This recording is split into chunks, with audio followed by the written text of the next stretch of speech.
waiting all day for Sunday night as we roll on Sunday Night Football's 20th season, Sunday Night Football on NBC's 20th season. He's Chase Janssen, JansChase32 on Twitter. I'm Alex Franke, Frankie_Natty on Twitter. Chase, it's been a while. We will admit we've been going through it with, the Bengals and the whole situation there, which obviously hasn't been great by any means, but we owe it to you all who were with us before we kind of went on a little bit of a hiatus, kind of figure out where we were going to go with this show, but we are here today. We're going to be here Sunday night after an incredible matchup, Chase, the Lions and the Chiefs. It's going to be absolutely fantastic. Blue versus red, waiting for the game that means red, white, and blue. As you see the American flag behind me and the Navy hat. Chase, thank you as always to your mother's service in the Navy. And we've got so much to get to on today's show. Chase, it's great to see you. We're coming off another entertaining Sunday night game, the Patriots and the Bills. We tried to tell you in the offseason that Drake May was going to make some improvements. And here he is. Chase, the promo leading into this game was if you want to be the man, you got to beat the man. Drake May did just that. Yes, he did. Coming into the season, I was like, you know what? I think the Patriots are going to make strides. I think they're going to be a better football team than they were last year. I think that was, pretty evident, obvious, that Drake May is a legit quarterback. He's a fun guy to watch for a second year.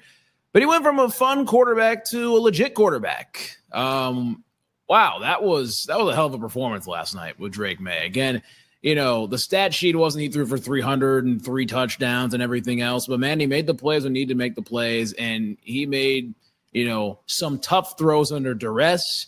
He even carried a couple defenders on his back and shoulders and still made throws down the field. And man, how about Stefon Diggs? Stefon Diggs in a return game to Orchard Park, New York, and wow, he was playing like he did in Buffalo.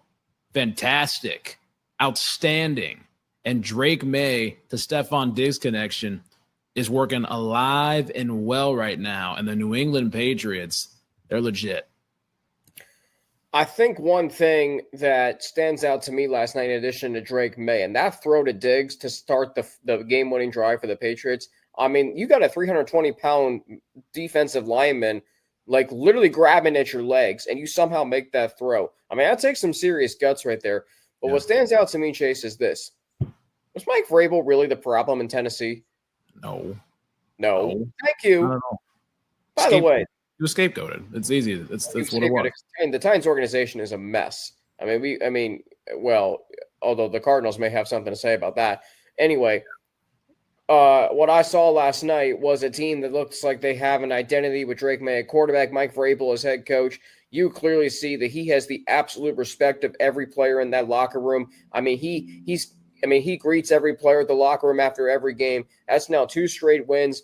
I know they started a little slow, but you see that they want to run the ball. They want to be physical, but they can hit plays in the passing game, and they have an identity. And you heard Mike Tirico say this last night on the broadcast, that the Patriots look so much better than they did 2 years ago. I know last year was rough, but all it took was hiring Mike Vrabel as head coach, who knows the Patriot way, Josh McDaniels. All this talk of what's changing in the NFL with certain teams, sometimes all you have to do is go back to the future and you bring in guys that understand the culture of the New England Patriots, just as they did in 2003, 2004, when Vrabel was helping them win back-to-back Super Bowls.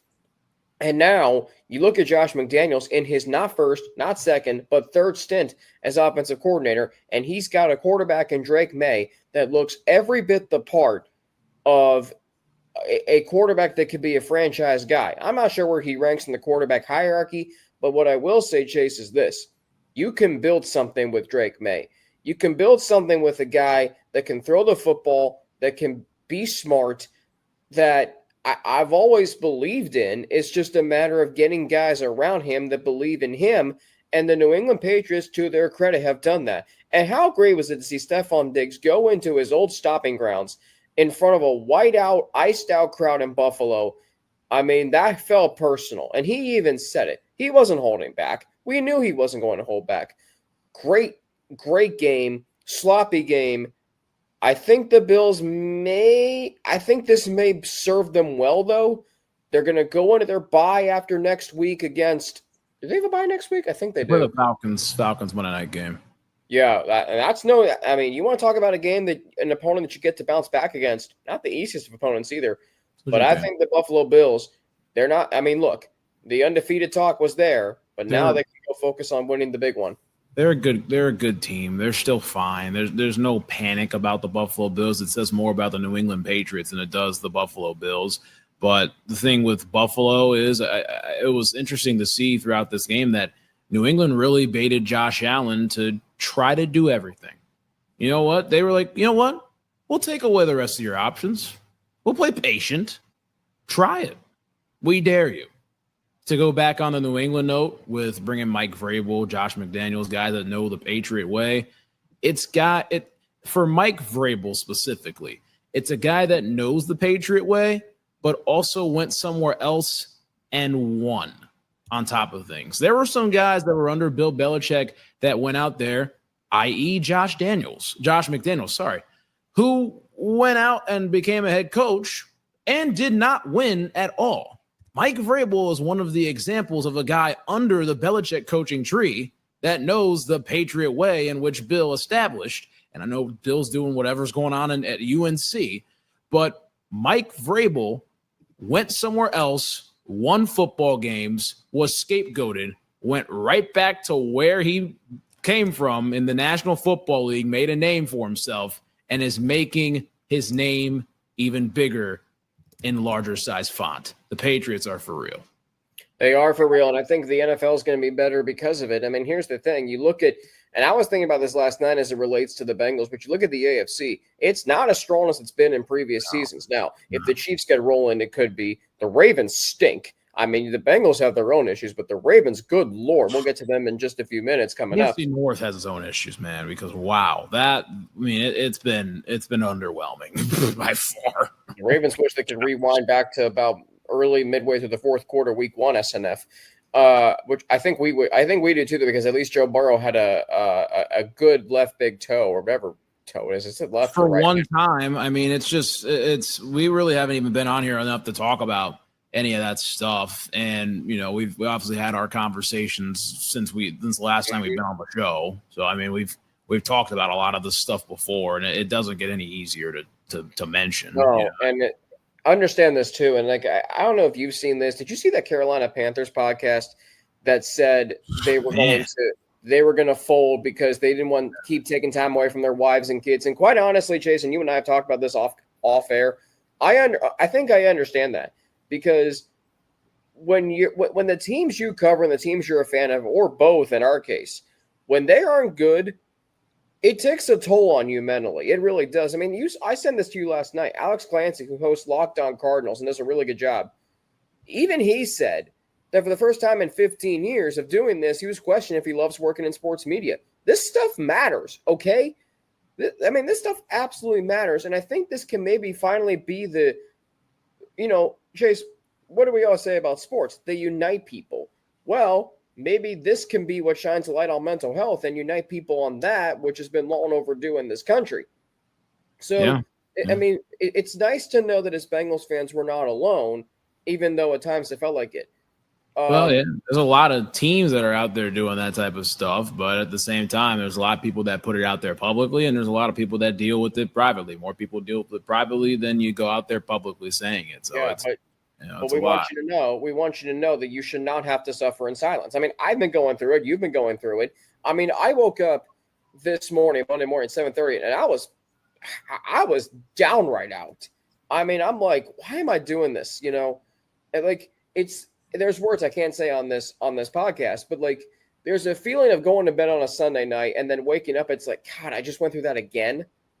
It's numbing. It is when you're a fan of a team and they just continue to lose and stuff is just not changing at all, when you can literally see where it can be changed and there's nothing you can do about it. Obviously, we can't control the game. We can't call the plays or none of that stuff, but knowing that it's the solution might not be there, it might be there, all that stuff, it starts to numb you, and the process takes over itself, and You still have the power to do what you want to do with that. So that's the big thing. But there were a lot of games yesterday where I think a lot of fans were like, "Wow, this was rough." Well, that's what makes it even more frustrating is the fact that this season's so wide open, and because you couldn't protect your quarterback, I mean, look, there's still a lot of time left. You're only 2-3. The fast start helped you, but it's getting late early, as you and I both know. I will say this. I heard something today. Austin Elmore, who does a great job on ESPN 1530, host of Cincy 360, co-host with Tony Pike, he said, if this season continues to go south, which, I mean, I don't see why at this point we have any reason to believe it doesn't, you start thinking about what you want this roster to look like next year. And here's the thing. Because you'll have Joe Burrow, you can quickly rebound. We saw this in 21, Chase. The Bengals went from the bottom to the Super Bowl. So it can happen. The only way they rebound is if Zach Taylor's not the coach. I agree. That's just what it is. Here's the thing. You may remember this. You were still a little younger than I was at this time. I was 12 years old when this happened. So go back to 2010. Okay. Yeah. So the Bengals just finished their 8th season with Marvin Lewis. 4-12, 2 playoff appearances in 8 seasons. All intents and purposes, they should have fired him. Yep. They extended him 3 years, and everybody was fuming mad. I mean, I don't know how anybody couldn't be. You can't do that to Zach Taylor because then what you're doing is you're tainting what's actually a positive legacy. Chase, you and I can agree on this, I believe. We are forever thankful for what he did for this organization and this city. I mean, he did have a part in it because to stay as positive as he did through those lean years, his first 2 years, and then go to back-to-back AFC championships, that stuff doesn't just happen, okay? There was a culture in place. But when you don't evolve, right, because what worked 4 years ago and 3 years ago, it's not working now, and he's too stubborn to realize that, and it's hard to see. It really is. That's what I'm telling you. It only ends pretty when you reach a certain age or point of your career. That's it. Everything else ends ugly. I mean, that just look at history. Look at history. You can't, as a fan, run him out there next year if the season goes south. There's no reason that you can. You risk losing the fan base with Joe Burrow. You can't do that. Again, he did a lot of good for this city. He really did. Even the last 2 years with Jake Browning in 23 and last year in December, you can appreciate that. Don't give him the opportunity to further ruin his legacy like you did with Marvin Lewis. Yeah. I think it's a fair point. Okay. I mean, our heads are going to keep spinning if we talk about the Bengals, unfortunately. It shouldn't be this way. So we mentioned the Patriots' big win over the Bills. The 4:25 game on Fox yesterday was the Commanders and the Chargers, America's game of the week. The Commanders getting a big win. I will say this, though, Chase. I wonder if this is a bigger deal for the Commanders or the Chargers, because now all of a sudden the Chargers have lost 2 straight. Injuries starting to pile up again. What's the level of concern about the LA Chargers? Yeah, I think it's a decent bit of concern, I would say. I mean, are they a good football team? Yes, they are. But, man, I mean, you've even seen it with teams like the Baltimore Ravens. You can only do so much with injuries. You can only do so much when you only have 53 guys on a roster and you're dressing 46 guys every Sunday, and I have to go out and pick other guys off of practice squads and free agency, and guys are out for multiple weeks and everything else. I mean, it started in the offseason with them with Rashawn Slater, and it is just, snowball affected throughout this entire, early portion of the season. They did start off 3-0 against 3 divisional opponents, but, it's not like the Chargers are going to play a easy schedule this year. I mean, you saw yesterday against the Commanders. I mean, they started off up 10-0 and then 27 unanswered to end the game for the Commanders. I think the Commanders are fine. They got Jaden Daniels back there. They just got to protect him, and he's got to protect himself. But then for the Chargers, only sacked once. That's pretty strong. Yeah, exactly. So, I mean, if they do a job of protecting him and he protects himself, the Commanders are going to be just fine, like yesterday. And they got Debo moving around a lot. And Bill Crosby Merritt is really good. He's a really good player. 111 rushing yards on 14 carries, 2 touchdowns. Jaden Daniels, 15 of 26, 231, 1 touchdown. No picks, though. 8 carries, 39 yards. good day for him. By the way, for the Chargers, when your leading rusher is Justin Herbert at 60 yards, okay, fine. But he only did that on 4 carries. You're running, Herbert is literally carrying this team. Again, the national media wants you to believe that the Bengals organization is so bad. The Chargers aren't that much better. Yeah, but you got a great coach. That's the difference. You got a great coach because again, it's the coach. The coach matters. The coach matters so much. Fair point. It really does. It does. I get it. I understand where you're coming from with that, but Jim Harbaugh coaches circles around Zach Taylor. It's bad. It's really bad. Well, but again, but again, you look at it. Chargers got to answer some questions. They got to look at themselves in the mirror, and they got to say, okay, who's got to step up? Where are we going to go from here? How are we going to adjust? Because with the Chargers' upcoming games, and they got the Dolphins. And the Dolphins are obviously in their own ring of fire right now. But then they got the Colts the following week. You can look at the Dolphins as obviously I know they're a better team than the Dolphins, but as a trap game, you can't take any game in the NFL lightly. You saw the Chargers do that to the Giants the week before to Jackson Dart, and then the Colts. Then you've got the Vikings coming to town. So it's like these next 3 games, it could get pretty spooky for the Chargers. They got to be able to find some way to find a win against the Dolphins next Sunday. You go to Tennessee after you play the Vikings. Then you go home to play the Steelers on Sunday Night Football. Then you have at Jacksonville. That's not an easy game either in Week 11. I think Week 12 is when they're on a bye. Yeah, they got to take care of their business right now. That's the big thing. They got to take care of it. Absolutely. Miami, well, unless you pull a James Franklin to Penn State and go lose to Miami. I think we could spend a long time on that. Let's go to the surprise team in the NFL, the Indianapolis Colts. What a dominant performance yesterday against the Raiders. I think going into that game, I was like, okay, it's a game the Colts should win. I expected to win 40-6. Chase, weren't the Raiders supposed to be competitive this season? No, I didn't buy it. I didn't buy it at all. Look at that, man. Geno Smith, whew. The Colts only rushed for 96 yards, and they won by 34 points. That's insane. And just think about the 180 that Geno Smith did. The Raiders were the first team to score and the last team to score, and it was 2 field goals. The Colts scored 40 points in between. So, Geno Smith, man, there's some issues. There are some issues. It's a shame because I think you and I both really want to like him and buy into him, but you can't keep throwing for a lot of yards, but. It's like there's a lot of activity, but no achievement. We got to also realize that he's also in his 13th season in the NFL. So he's been there for he's 34. He's going to turn 35 on Friday. So he's getting up there in age. Yeah. Shares a birthday with Brett Favre. Brett Favre, by the way, will turn 56 on Friday. That is hard to believe. Wow to think. God, one of the men I grew up watching. By the way, what was I going to say? Tyler Warren. What a steal he was. Man, Colts are efficient, man. Shane Steichen's got these guys going, revived Daniel Jones' career, running the football well. Jonathan Taylor, probably the best forgotten back in the National Football League for some reason, just because they play football in the 3-1-7. It's Indy's doing work, man. I think they're a legit football team. I think they're always in the mix. They're always there. They're always in the hunt graphic, like every single year it feels like.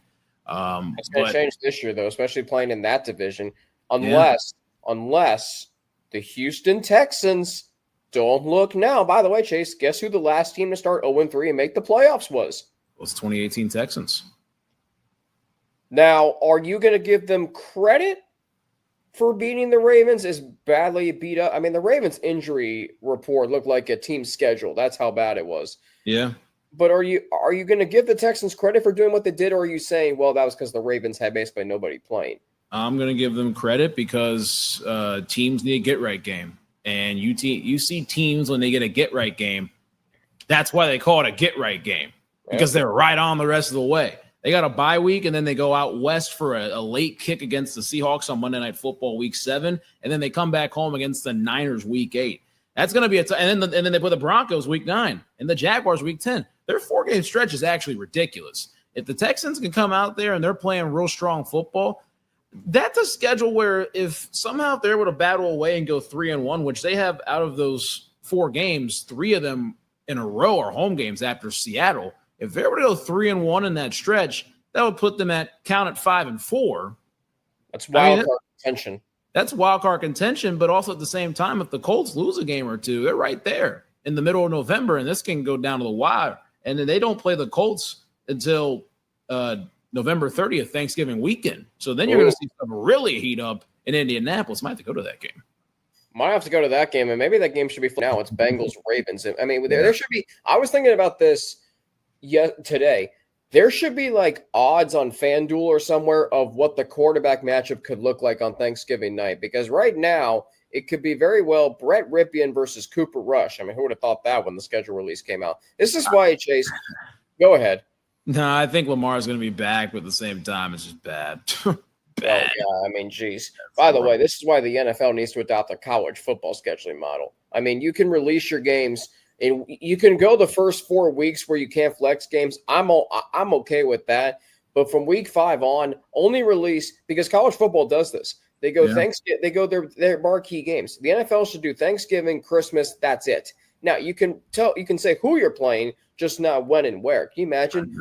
Can you imagine? Like, let's say this, Chase. Let's say we're going live in the fourth quarter during Sunday Night Football, and then they reveal the Sunday night game the next week. Instant reaction on this show. It would be insane. It would be insane. It's an opportunity potentially. Okay, so we've touched on the Texans. I'll give them credit too. CJ Stroud played well.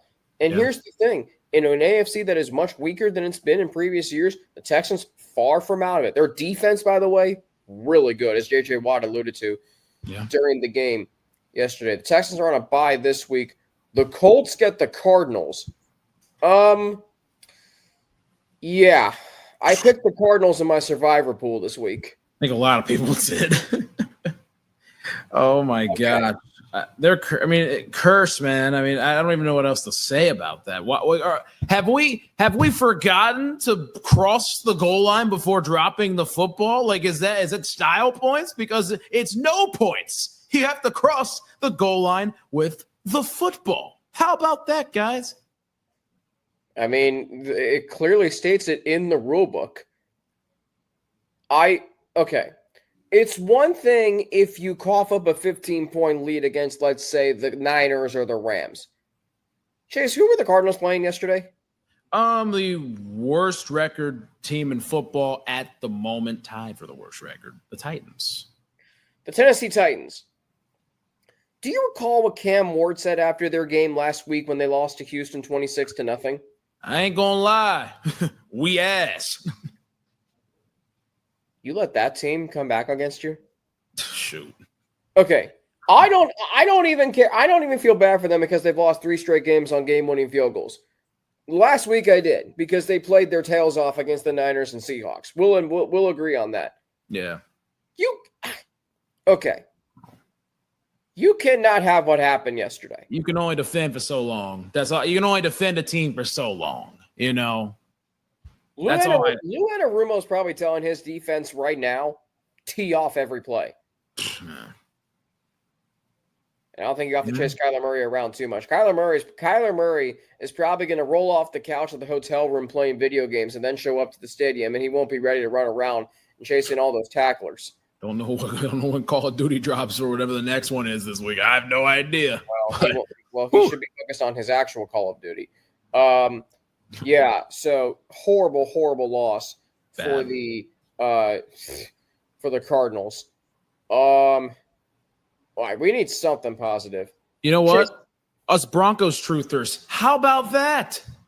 Impressive. We knew. I'm not saying we knew that was going to happen, but this is the Broncos team that we have kind of vision seeing. You know, this is the team we've kind of expected to come. Yes. You know, because they're playing aggressive football. Their defense as well. Their offense stepped up late in the game when they needed to, and they were able to make it a full-fledged effort. And went from, obviously they were down 2 scores, but in the fourth quarter when it mattered most, They went wire to wire in that last quarter of football, clutched up on the road, and took down the Eagles. I mean, that was an incredible victory for Sean Payton, Bo Nix, and that entire Broncos team. And now all of a sudden, the Broncos tied for first in the AFC West. Yeah, and that's a team. Look, you look at what they did in September last year. They struggled a little bit, but they won some games to stay afloat. Now, so far this year, they held off the Titans. The 2 games they lost were on game-winning field goals. One of them was because of a stupid penalty. Leverage. Yeah. You don't see that very often. You can correct that, though. But now, all of a sudden, you've got 2 wins. Granted, you beat the Bengals, which, we think we'd be saying that at the start of the season. But you go into Philly and win.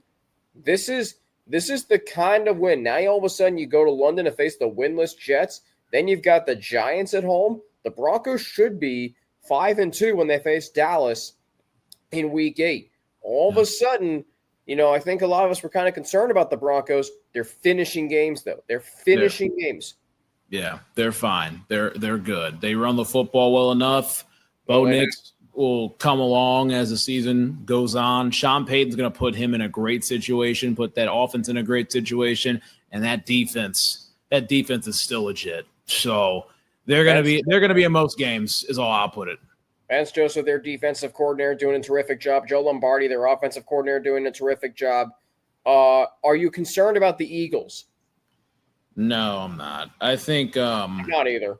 I'm not. People are putting when was the last time they lost a regular season game? Was late. It was late. In the Jalen Hurts finished. Yeah. Well, it was week 4 against the Bucs last year. Yeah. It's been over a year since Jalen Hurts has lost a regular season football game that he's finished. Okay. So, come on. Obviously, Philadelphia media is going to take this thing a little bit too far and stuff. Some people are going to take it a little bit too far because the fans will take it too far. The fans will take it too far. That's the big thing. But it's just, I wouldn't even get a rise out of it. Everything's okay. They still have the Avengers on their squad. They're gonna be fine. They're gonna be good. They haven't played their best yet. That's why. That's the scary part. We already know what they can do. Exactly. Speaking of beating Tampa Bay, is anybody playing better at quarterback than Baker Mayfield right now? Dude. Oh my God. And we'll get to specifically Baker in 5 seconds, but that game in general, and everything. That game, the uniform matchups, the score bug, the announcers, Kevin Harlan, Trent Green, Melanie. That was awesome. I know I was at the Bengals game yesterday for half it. Were you there too? I was at the Bengals game yesterday. Okay. And I was there for half. But again, regardless, just seeing the game pop up on the scoreboard and stuff, you're like, wow, that is beautiful. That's beautiful football up there, But, came down the wire. Say it again.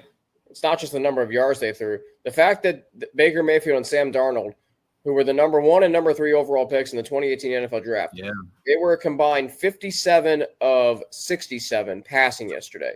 Jeez.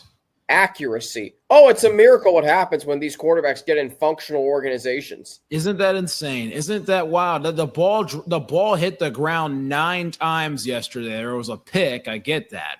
The ball hit the ground 9 times in that game yesterday. Let that sink in.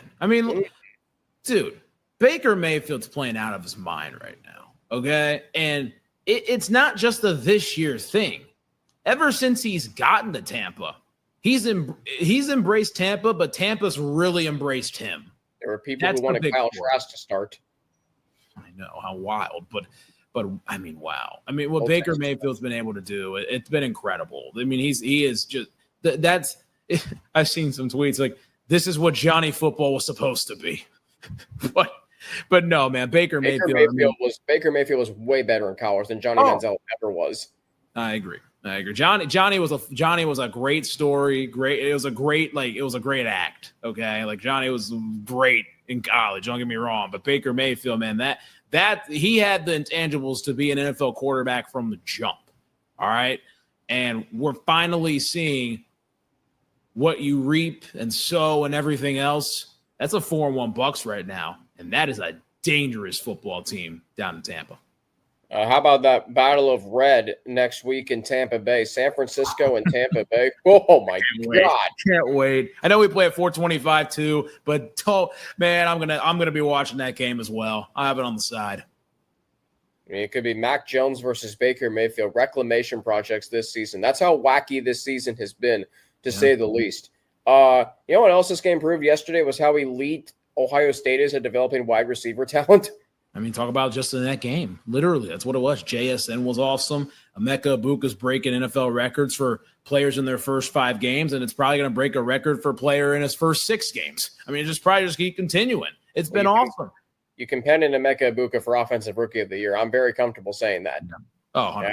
I look smart for picking him on my fantasy team. A tremendous game in Seattle yesterday, and the Seahawks are still a really good team. Yeah, they're fine. The thing for them is you can't let this loss turn into several others like they've had in the last few seasons, especially playing in the NFC West. Speaking of the NFC West, okay, anybody who wrote off San Francisco in the offseason or early this season, they're not going anywhere.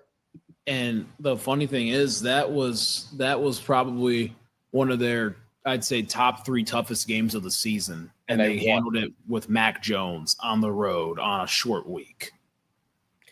Not only that, I think you took the Rams' best shot and won. Yeah. Mac Jones, 33 of 49 for 342 and 2 touchdowns, no picks, sacked 1 time. And, okay, here are your top. Jeez, Pete. I'm looking at their wide receiving chart right now. Kendrick Bourne, 10 for 142. I picked him up on in fantasy, like the of the game. Christian McCaffrey, 8 for 82, 1 touchdown. Jake Tonjes, am I pronouncing that name correctly? 7 for 41 and a touchdown. Demarcus Robinson, blast from the past, 3 for 39. Even Kyle Juszczyk, 3 for 21. Yeah, and the other 3 receivers that had at least 1 catch, the other 2 receivers, Marquez Valdes-Scantling and Luke Farrell. Man. And the 49ers, okay, don't keep cutting you off there. The 49ers somehow had 407 total yards, 27 first downs. Third down, they were 7 of 18. Oh, by the way, they were 3 for 3 on 4th down. Funny when you trust your backup quarterback to go for it on 4th down. Yeah, you trust your backup quarterback to go for it on 4th down, and you actually have a structural system that has worked in the past. What you reap and sow. How funny is that? Can I say this real quick? When the schedule came out and you saw 49ers Colts week 16 Monday Night Football, that suddenly is a good matchup. Yeah. I mean, wow. I mean, I might have to start saving up some money for that one. If it's Mac Jones versus Daniel Jones, keeping up with the Joneses. Oh, my gosh. This is what the country needs. This is what the country needs leading into Christmas. Think about that. You think Joe Buck and Troy Aikman were like, yep, our best Monday Night Football game of the year literally might be Mac Jones versus Daniel Jones. Well, it could be tonight, too, with Patrick Mahomes versus Trevor Lawrence. Yeah. The really Chiefs and the Jaguars. Now, if the Chiefs win and get to 3-2, any talk of their dynasty being over, which I'd never bought into. No. Clearly. Lions Chiefs next Sunday night is going to be an absolute battle. Oh, I can't wait. I can't, regardless of what happens to the Chiefs. Did you see the promo last night after the broadcast? It said the innovators, Dan Campbell and Andy Reid. Oh, I just got you. I mean, that gets you going. We've got two great Sunday night games coming up. And actually, the next, let me think about this. The next, several Sunday night. Okay, here's what we got coming up. All right, ready for this, Chase? We've got Lions Chiefs, which we knew was going to be great. Advertised, yeah. Falcons 49ers. Now we'll see Atlanta this next Monday night against the Bills, which they could win that game. Yeah. Still a good matchup though. Packers and Steelers. That one's the one. That's the one for me because it's reasons. That's the one for me. But again, okay. Seahawks Commanders. That's a fun one. That's not a pushover for Washington either. Then we've got the Steelers and the Chargers. It's a classic. It's your classic SNF on NBC matchup. Pretty much. Week 11, Lions and Eagles in Philly. The environment for that game is going to be I can't wait for that. Don't show up soft if you want to. Oh. And I guarantee you they won't either. Buccaneers, Rams in week 12. That's more like a fun, flashy West Coast matchup. That's a good one. We got Broncos, Commanders, week 13. I skipped over Bengals, Ravens because let's be real. It's TNF. Who cares? But I'll put it blatantly. But again, I mean, you talk about from now to Thanksgiving weekend. I mean, you got some